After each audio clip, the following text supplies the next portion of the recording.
Hello, welcome to episode 3. We're gonna have some fun. I guess the best place to start is the beginning of the end, I guess you could call it. We were playing a show at a bar called The Odd, up on Transit. It's no longer there. I mean, it used to be an Italian restaurant, then it was a bar, and then it was a bar, and I think it's a bar again now. Doesn't matter, either way. We're loading out of there, and when I say we, I mean the keyboard player, bass player, and myself. Everybody else packed their shit up and left, especially the people that use their voices to as their instrument. Oh, let me unplug my mic. Okay, here we go. All right, I gotta go home. See ya. Meanwhile, we're stuck lugging fucking PA equipment, lighting, all that fun shit. So we're outside loading up, and number one singer comes out the side door of The Odd, and let's just say there's different versions of what happened, but ultimately it boiled down to that moment and what happened and who said what to who. What are you talking about? I'm sure you're asking yourself right now. Let's how do I put this? No names, nothing. All right, number one singer was coming outside and was making advances at a female, a fan of the band. So that was not going to happen, and the keyboard player, bass player, and myself stood there like this, looking at each other. Like, did he really just pull that? I mean, he's a man whore to begin with. But yeah, so that happened. We get paid. We tell him to stop because the night before, or the week before, he shorted one of the members by $20, and when he was called on it, he's like, no, I gave you your money. You should count it when I'm there. I'm not going to, you can't tell me, half hour later that I didn't pay you all the money I owe you. So we told him to stay put, let us count our money so you don't fuck us out of our money. And that's that. Everybody goes on their separate ways. I go home, take a nap. We're getting ready. We got a show the next night, which is Saturday, at some jank-ass fire hall up on Lake Ontario. So it's not exactly around the block.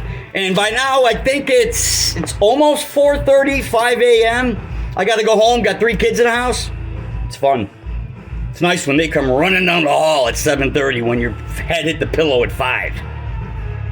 So, yeah, we all get together and meet for the next gig. We're all set up, and we played the first set. Everything's cool, whatever.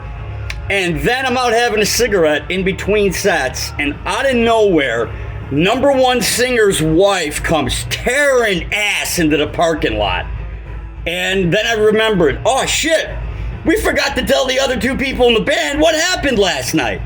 So I run back in and I'm like, yo, watch the door. Look, see? Wifey's here. Wife is here with the woman from The Odd? No. Oh, we gotta go back on. Nothing happened. Finished the night. We're tearing stuff down, and number one singer's wife and woman from The Odd are sitting on a table any Buffalo Bills fan would jump through. Off to stage left. Out of nowhere, the Academy Award for Best Actor. So he tells us to stop doing what we're doing, and proceeds to put on an Academy Award performance of how the 3 of you nearly cost me my marriage with your blatant lies. How could you spread such vicious rumors? And I'm like, what are you talking about? I didn't call anybody. In fact, I just told the other people in the band 2 hours ago. Well, apparently somebody with one of us 3 that were there and watched it happen, one of us had to let his fingers do the walking and started calling people. The problem is all the people, if you call one person and then they tell 2 people and so on and so on and so on, eventually it's going to piss off all the chicks that number one singer was banging at the time. So he basically had all day to cover his ass. And yeah, so now we're loading out of the fire department. And after his, I don't want to say it was Oscar worthy, but whatever it is what it is. My wife forbids me to play with the 3 of you. I'm like, I'm like, what? Hold on, what was that? Now your wife's calling the shots for your band? Because last I knew, your wife couldn't say two fucking shits about this band. Nobody, in fact, people in the band couldn't say anything about the band. Your band, your call, you're the head honcho, you're the head dick cheese.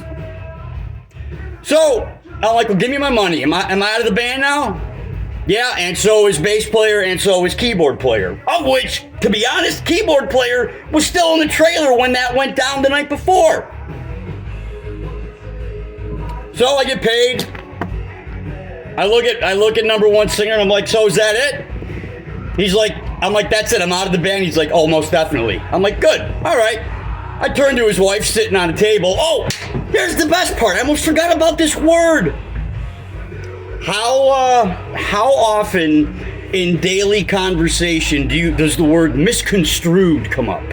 It's a pretty big word. It's a 25 center.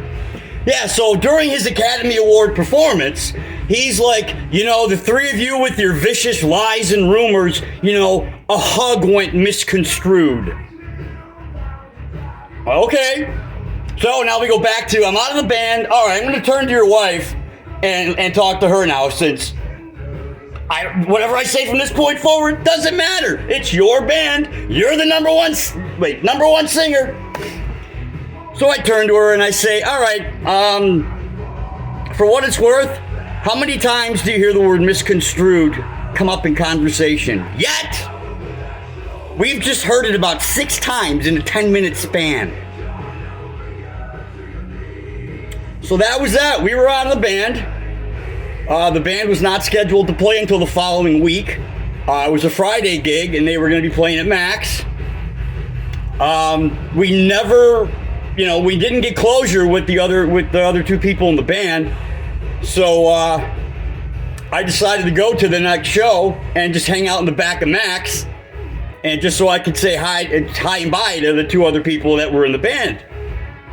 And it was almost like you could see a ripple go from the back of the bar to the front of the stage, where everybody's like turning and pointing, like, oh my God, look who's here.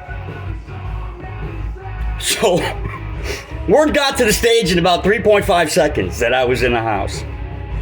All I wanted to do was say goodbye and have a drink with the other guys, and I was going to take off. They come over.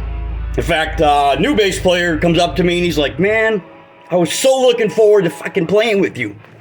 Like, sorry, you're going to have to talk to number one singer's wife. I'm no longer in the band. Yeah, so... this is almost 8 minutes. Wow. All right. So let's bookend this. It's a week after, and I say hello and goodbye, and we have some drinks, and then guess who happens to put himself right in front of my face with his arm out like that.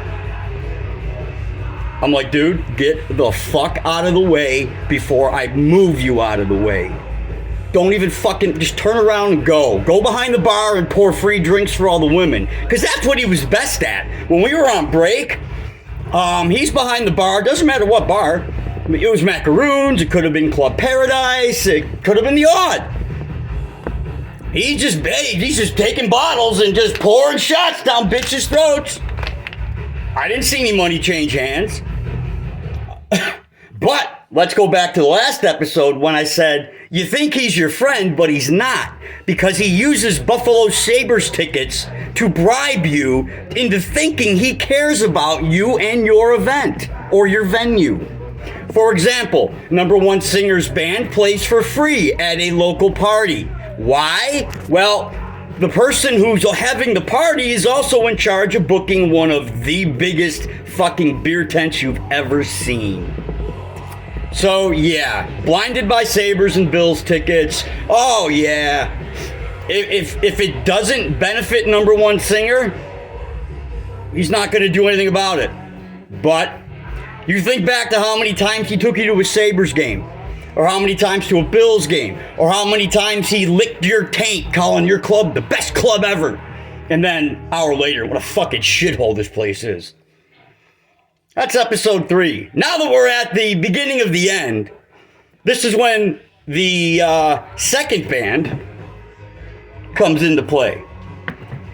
And you will not believe the lengths number one singer goes through to make life fucking miserable for us.